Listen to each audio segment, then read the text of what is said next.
This is Waldemar Januszczak, art critic, producer and presenter of documentaries, and this is Perspective, part of the Little Dot Studios network.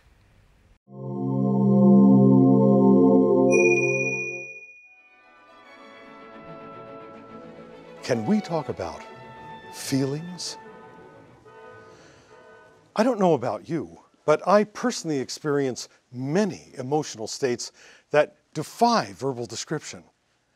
There are those who believe that we have an entire feeling life that goes on under the surface of our consciousness all day, every day, whether awake or asleep.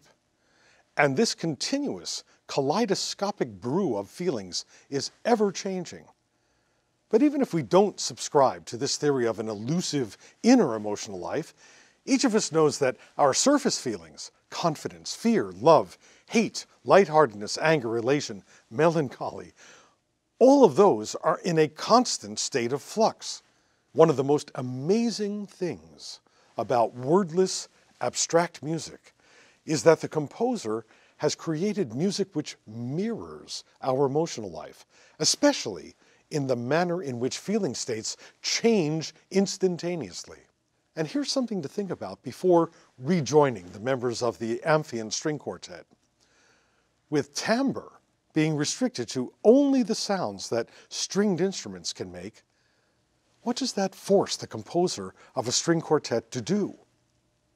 All the remaining elements, rhythm, melody, texture, harmony, dynamics, and form, must be used to extraordinary effect.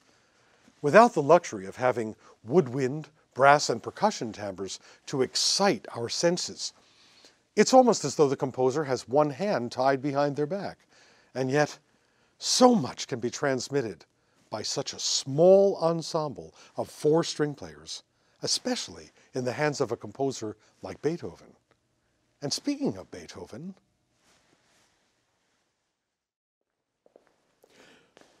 we're back to Beethoven, as played just for us by the members of the Amphion String Quartet. Welcome back. Last time, we became familiar with the range of emotions and especially the structure of the first large section, the exposition of the 4th movement of Beethoven's String Quartet.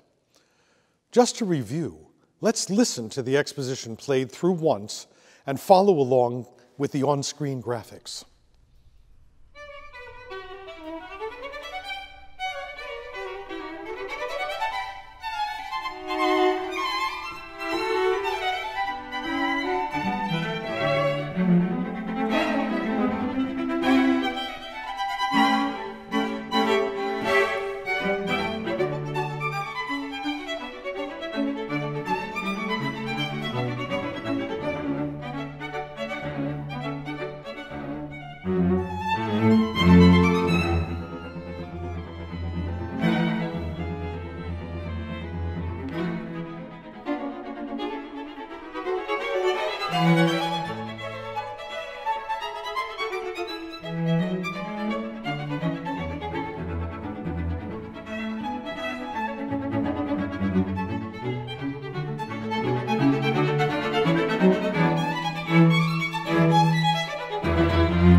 We also said that the recipe for writing a movement in sonata form includes A, an exposition, B, a development, and the return of the A section that we actually call the recapitulation. We've listened to the exposition several times, which means it's time to investigate the development. In the development, a composer creates tension for the listener in a number of ways. It might be that part or all of one of the themes from the exposition is used or developed in some different way. Different than what? Different than the way the theme was presented in the exposition. And for the tuned-in listener who gives their undivided attention to the exposition and notices the manipulations in the development, the reward is a cognitive dissonance or emotional tension. Another way to understand what happens in the development is to picture a room in your house. See it in detail. The sofa is there, the lamp is here, that painting or photograph on the wall is over there. Everything is as it should be in its proper place, the way we're used to seeing these objects every day. Now that was the exposition. But in the development, it's as though you blinked, and when you opened your eyes again, everything had been turned upside down. Seeing all this change creates emotional tension. Same thing occurs for the listener in the development, assuming we're paying close attention in the exposition. The changes make us feel slightly uncomfortable on some level. Here again is the essence of the first theme as presented to us originally in the exposition. If we were to pull out the smallest particle of this theme, we would have this. Da-da-da. Now, you sing it with me. Da-da-da. As the development begins, Beethoven teases us relentlessly by breaking off this tiny kernel of his first theme and has it played many times, sometimes by just one player, sometimes by two players at once, in higher ranges, lower ranges, and there's even a dynamic surprise. It's just everywhere. Have a listen.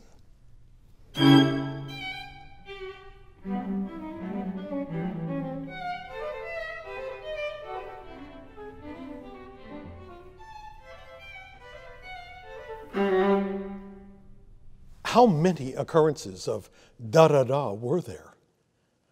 Oh, I know. You didn't tell us to count the number of times da-da-da occurred, and you're right. So count this time. To make it easier, we'll have the quartet play it slower.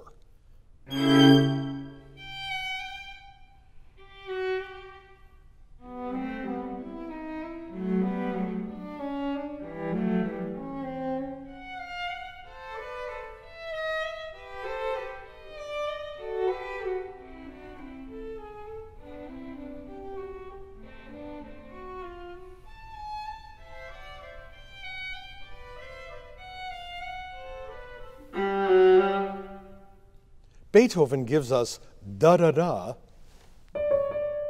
the basic musical subatomic particle on which this entire movement is based 27 times in 13 seconds. It's a humorous tease. He's playing with us. And structurally, it definitely qualifies as a developed version of a previously presented idea.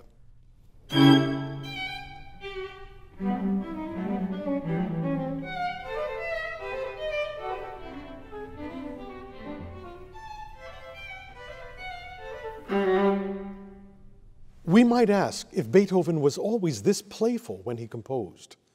No. Beethoven had a complicated personality and some very uncomfortable feelings to deal with, mostly due to his deafness. Imagine how he felt when he began to have the slightest inkling that his career as a musical performer would be cut short due to his deafness. This realization quite literally made Beethoven feel insane with rage and sadness at times. And the emotional pain associated with that reality was never far from the surface. Listen now for the music to get painfully intense in the development. It happens just a little after the humorous tease we just explored. See if you can detect the musical arrival of this pain.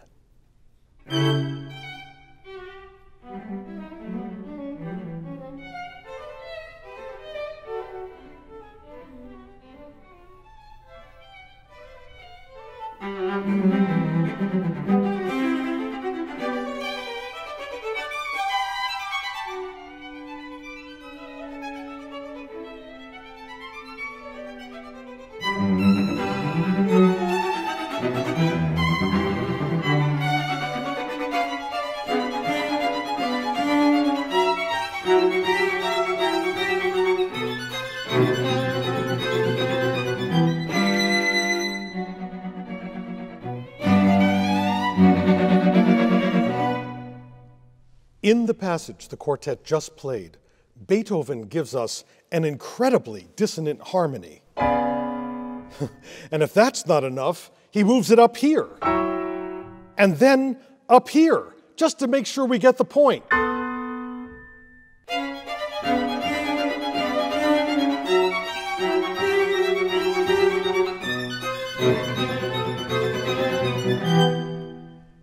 Beethoven's pain could bubble up at any moment. Now think again about the way our own emotional lives proceed on a daily basis, moving in and out of various states with lightning speed, just as Beethoven's music does. Not far after that painful moment, Beethoven gives us a playful sequence. We may remember from our discussions about the elements of music and our little memory aid, Rimph Datif, that sequence, a formal device, is a repetition in music that changes altitude, higher or lower. Listen to this passage and answer two questions. Is it an ascending or descending sequence? And how many steps are there in the sequence?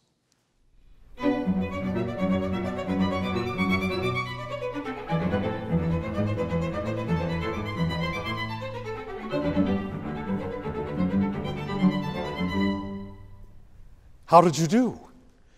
Did you notice a three-step descending sequence? Watch the graphics on screen as the quartet plays it again.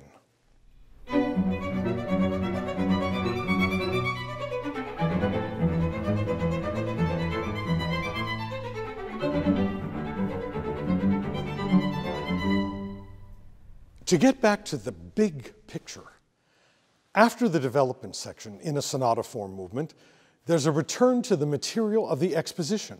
We're home again. The objects in the room have turned right side up again in the recapitulation.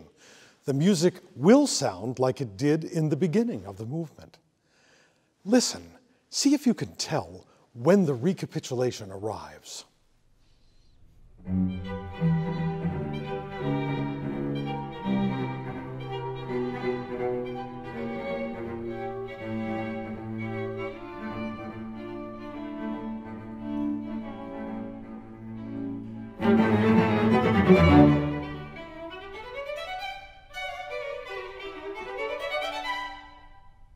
I knew you could do it. Beethoven will make some subtle changes in the recapitulation, but all the component parts will be there. The first theme, the transition, the second theme, and closing section. And when that's done, Beethoven treats us to a special ending we call the Coda.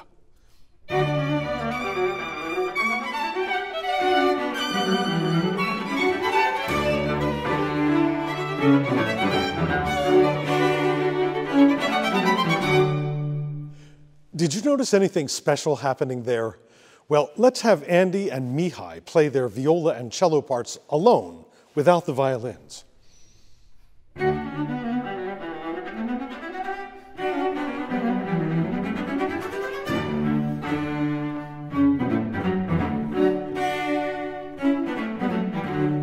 And now we'll ask Katie and David to play their violin parts in the same place.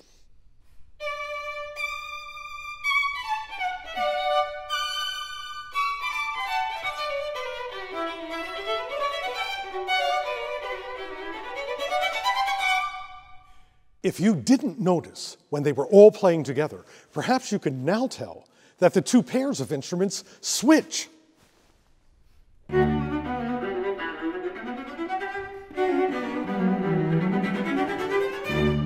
And simultaneously, while they are doing that, the two violins start with da, da, da, da, da, da, da, da, da.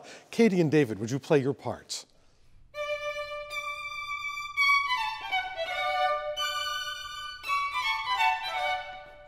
Listen again to this passage and enjoy the switching of parts or role reversals that occur.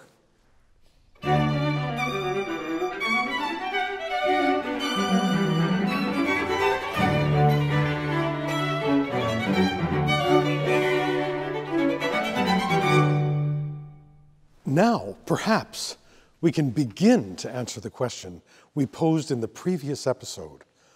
Why spend time listening to wordless, abstract music, symphonies, concertos, string quartets, and the like? Because it just might be that we will find in this music a very powerful expression of the way we feel.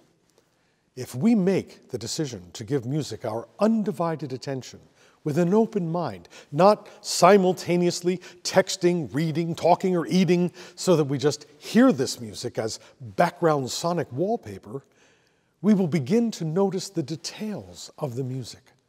And we will find that our ability to listen perceptively continues to grow over time. It doesn't matter if we remember technical musical terms. As we learn to merely perceive aspects of the elements of music, rimth to tiff, and notice the way in which composers adapt and change their ideas, we open ourselves to receive the full emotional impact. We may begin to have what psychologist Abraham Maslow called peak experiences, complete with goosebumps, just from listening to wordless music. At the Discovery Orchestra, we suggest that you listen every day to this almost magical, invisible form of communication, abstract music. And we promise it will change your life.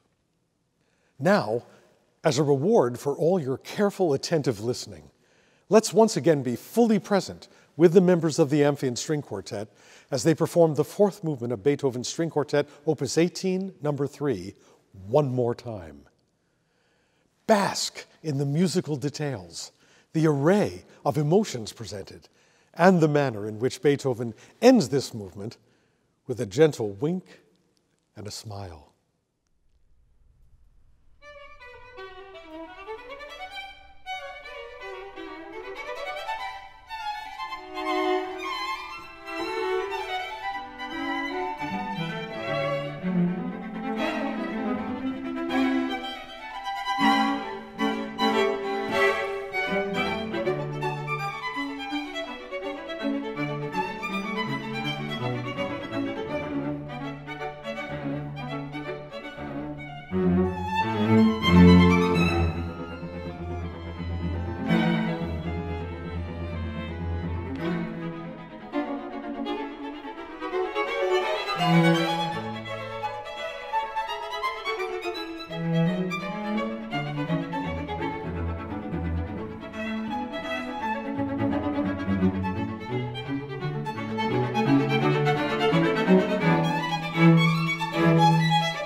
If you've been with us since the beginning of our 8-part series, we hope it's been helpful in increasing the pleasure you receive not just from classical music, but from all of the music in your listening life.